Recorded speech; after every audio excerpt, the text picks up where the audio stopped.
I'm here with Peter Lavelle, host of RT's CrossTalk. Peter, let's talk about Julian Assange. And you sent me earlier this morning an article via Consortium News by Joe Lauria, and it has the title, Tide of Public Opinion is Turning in Assange's Favor. Let me read you the excerpt from that article. Corporate media and some politicos who opposed Assange after the 2016 election have radically changed their tune, favorably influencing public opinion after the Espionage Act indictment of the WikiLeaks founder, reports Joe Lauria. What do you make of that title and that excerpt, Peter? Well, what I think, first of all, is that we haven't changed our tune here on doing these podcasts at the Duran and on CrossTalk. We've always seen this as being a threat to freedom of speech and a threat to the profession of journalism. And I've said along many times is that these journalists that are leading the witch hunt against Assange will regret it. And I think now they are. Now, is it for political reasons because they want to go after Trump because of his quote unquote war on freedom of speech? I would say journalists have a war against freedom of speech, but that's a different topic here. But, you know, when they throw in the Espionage Act here, then what it is doing is these people with very low octane intelligence, even they are beginning to realize is that this is the criminalization of journalism. And if Julian Assange goes down, then no one is safe. And also consider this. Julian Assange is an Australian citizen. So what American law, it's internationalized now. So no journalist in the world is safe now. They could, anyone that any kind of form of, however interpreted by the U.S. government of malfeasance, you're not safe. So, I mean, the precedent being set here is mind-boggling. And like I said, people with low octane intelligence and IQs, they're beginning to realize that this is a very, very dangerous path. Charging a journalist with espionage is a bridge too far because, as I've said before in our podcast, the only profession mentioned in the American Constitution is journalism. It's journalists. And the importance of it plays in the public square and in the democratic process here. Now, Julian Assange, if they continue down the path that they are, then we have a precedent in which no journalist is safe. And you know, espionage, my goodness, you know, we've always been very, very careful about charging a journalist with espionage. A journalist wants his or her sources to get as much as possible. That's part of it, okay? That's part of being a good journalist, an investigative journalist. And on top of it, Julian Assange and WikiLeaks, however you feel about Julian Assange, a lot of people don't like him, and maybe for good reason. Okay? I'm not vouching for his character. I'm vouching for what he does for society. Everything WikiLeaks has released to the public in their career has been authentic. It has been real. This is Julian Assange and WikiLeaks do it because mainstream media won't do it anymore. Okay, so it was a necessity here. They have a spotless record. All right, is Julian Assange have a spotless character? I don't think so. Okay, too many people say otherwise, but that's not the point. And this is what's happened for the last 4 or 5 years. It's just demonizing his character, not demonizing what he has done for society and for journalism. He deserves a medal, not a prison. Yeah, and Joe Lauria in the article makes it a point to say that not only is the media starting to turn towards Assange's favor, but also politicians. And I'm going to pull an interesting quote from an Australian senator, Rex Patrick. And we've said many times, where is Australia? Where is Australia? Because Assange is an Australian citizen. Where is the government standing up for his rights? Let me read you the quote, Peter, and you can comment afterwards. This is from Senator Rex Patrick, who said, "The United States government's decision to charge Australian citizen and publisher Julian Assange with new espionage offenses relating to the receiving and publishing classified U.S. government information raises a grave threat to freedom of the press worldwide and must be viewed so by the Australian government. The Australian government should be active, not only in providing consular support to Mr. Assange, who is an Australian citizen, but also outspoken in making representations to the British government against allowing Mr. Assange to be extradited to the United States on charges that so obviously constitute a grave threat to press freedom." Peter. Better late than never, okay? Finally, the Australian government, someone within the government is standing up here. Why did it take so long? My goodness, here. This is on its face. This is a threat to society, not just to one man and one organization here. And I thought that the Australian senator's words were very, very eloquent for a change, and very even-handed and calm and sober. Okay, and I think that more and more people, we've been very, very pessimistic about the fate of Julian Assange in our podcast. Now there is a glimmer of hope, and I think Joe Lauria is on to something. It's going to be the public. And if you have these people like Rachel Maddow, Amasha Gessen, I mean, two people I don't think I'd agree on anything with. Yeah. But now they have come to our position, that what we have been arguing here on these podcasts from day one. And they're beginning to understand the repercussions this prosecution will have. As a journalist myself, I think I take it very, very personally, all right? Because I'm upholding a tradition as an American citizen, is a freedom of speech. And this is what makes a society work. If you don't have freedom of speech and you're not protected, your speech isn't protected, what do you need the other rights for? They're useless if you don't have freedom of speech here.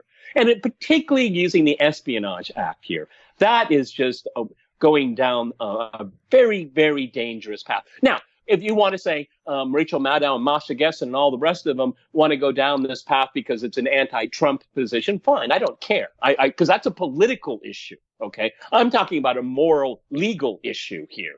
You want to go after Trump? That's your business. Do whatever way you want, because they have been for the last 3 years or so. But that's a political issue, all right? And if that's how they want to approach it and somehow give Julian Assange a fair shake, I mean, he should not be extradited. He should be given an international passport and let him go to a country where we'll give him safe haven. Okay, that's what it should be. Okay, this is just revenge. This is just mean-spiritedness. Okay, this is the intelligence community wanting to tell everyone else, keep your head down and your mouth shut, because we're going to use Assange as an example to scare the rest of you and from doing your job.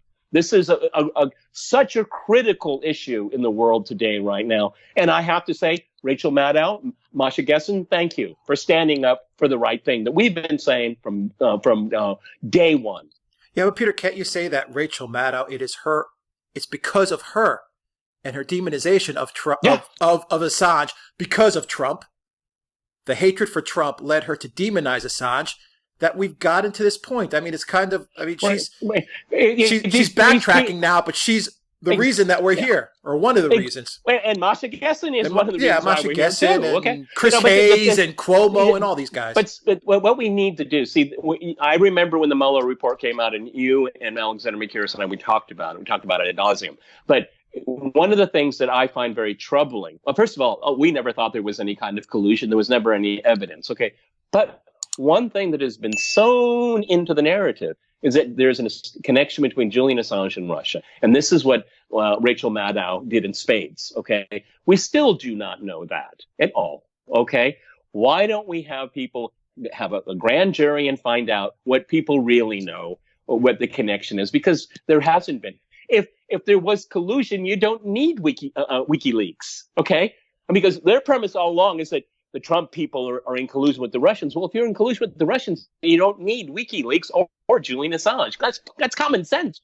That's common sense. But the people that revved up this false narrative, this conspiracy, they peddled in demonizing Julian Assange and WikiLeaks. Now they want to change their tune for political reasons. Shame on them. There's no self-reflection. Okay. However, I want to really stress this. If these people are going to come out and defend Julian Assange and WikiLeaks, right, then I'm on their side. I'm a man of principle, okay? Right. This is a constellation of forces that come together. I'm all in. Do you think that the Trump administration, by going after Julian Assange with the Espionage Act, don't they play right into, number one, the media's hands, and where the media is going to say, okay, the Trump administration is tyrannical. You see what they're doing? And he also plays into the intelligence agency's hand, because at the end of the day, the deep state that tried so hard to overthrow Trump is now, in a way, getting what they want by cramping down, yep, on free speech. I mean, it seems like it's a losing strategy, isn't it? Absolutely. However, it's a poison chalice.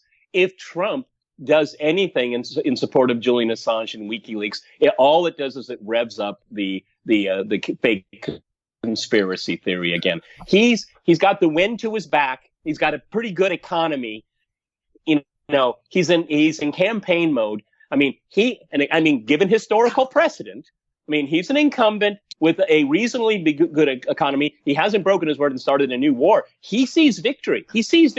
Why is he going to screw it up? Now, that's a coward's playbook. I understand that. He's a politician, okay? But I don't see why he would intervene whatsoever. And his relationship with the intelligence community, you know, future historians will try to explain it to us.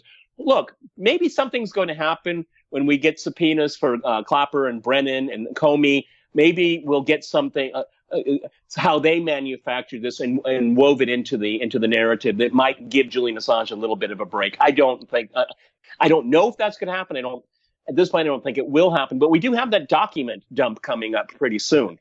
And so there may be something in there. We also have the Roger Stone trial coming up, which I think, you know, he traffics in braggadocio, being a braggart. But are they going to be able to prove that he had some kind of a nefarious connection with WikiLeaks? I doubt it. So a lot of this is still coming together. You know, with the Australian authorities taking a position right there, they were telegraphing to the British, you know, extradition for some reasons, extradition for others, like espionage, that may be a stretch, okay? And I think Alexander Mercouris will be able to shed more light on that. And finally, Peter, let's take a hypothetical here.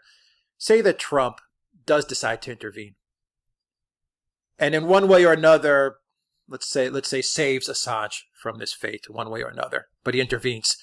Do you think that the media then would turn once again on Trump and on Assange again? Now they're taking the position, you know, First Amendment, free speech, let's say pro Assange.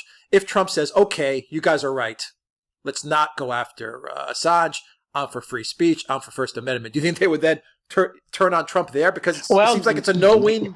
Yeah, given scenario. The last 3 years, that scenario was very likely. However, there's one interesting caveat in all of this. Trump may want to stand above the fray. Now, that's not he doesn't usually do that. He likes to be in the fray on Twitter. But here's the thought. Let's say after this document dump, we have all these humiliated high public officials from the Obama administration. Right. What if Trump comes out with a blanket pardon for everybody, including Assange? That would be interesting. It would be an interesting thing for him to do, because essentially what he wants to do is put this raging fire on both sides of the aisle and just shut it down, take the oxygen out of it. I'm just saying that might be an interesting strategy on his part. And he looks magnanimous. He looks presidential to heal the country. Think about it. It might be an interesting thing for him to do. I mean, pardon Assange and on the Obama side, all across the board. That's what I mean. Being magnanimous, saying, look, let's have a clean slate. Right. Let's have a clean slate. I think that would be very politically astute. Okay. But given his very, very bizarre relationship with the intelligence community, I don't know. I mean, what was that? That Pollard, the American that spied for Israel. I mean, the intelligence. I mean, the politicians left and right for years and years and years wanted to give him a pardon, and the intelligence community they dug their heels in. They said no way. And finally, I mean, after 3 decades in prison, they gave him some modified clemency. The intelligence community. See, Trump knows the intelligence community. You have to be very, very careful around them. I mean. The Obama administration people got so sloppy, they were so arrogant that they didn't know how to tie up loose ends. Too many loose ends out there, and they got caught. And Bill Barr is going to show us, to all of us. But to clean the slate and maybe save Julian Assange, Trump can wave that magic pardon wand, and who knows what would be the result. Press would have a They would blow some fuses, and we'd make a lot of podcasts about Yeah, it, for sure. I can't even begin to imagine the media's reaction to that. Yeah, me too. But in the age of Trump, everything's possible. Yeah, I mean, I would never have thought that the media would finally come around to supporting Assange, but there you go. Well, do you think that I would ever find myself in the same category with Rachel Maddow and Masa Gessen? That's how strange politics are in the age of Trump. There you go. Well said. Peter Lavelle, host of RT's CrossTalk. Thank you once again. Guys, if you like this video, click on that subscribe button down below and click on the notifications bell to make sure you get notifications every time we push out a new video. And visit the Duran shop. Peter posted an Instagram photo the other day with a Duran shirt holding a Duran mug. How do you like that mug, Peter? That's a big cup of coffee. There you go, a big cup of coffee for a busy man that needs it. So, right. So, guys, visit the Duran shop, pick up some merchandise. It really helps out a lot. And you can donate to us on PayPal and Patreon. The links are in the description box down below. Don't forget you can get a copy of this video in audio format. Follow us on iTunes and on SoundCloud as well. And you can follow us on Instagram, the Duran_com. Peter Lavelle, host of RT's CrossTalk. Thank you very much. Until next time, everybody, take care.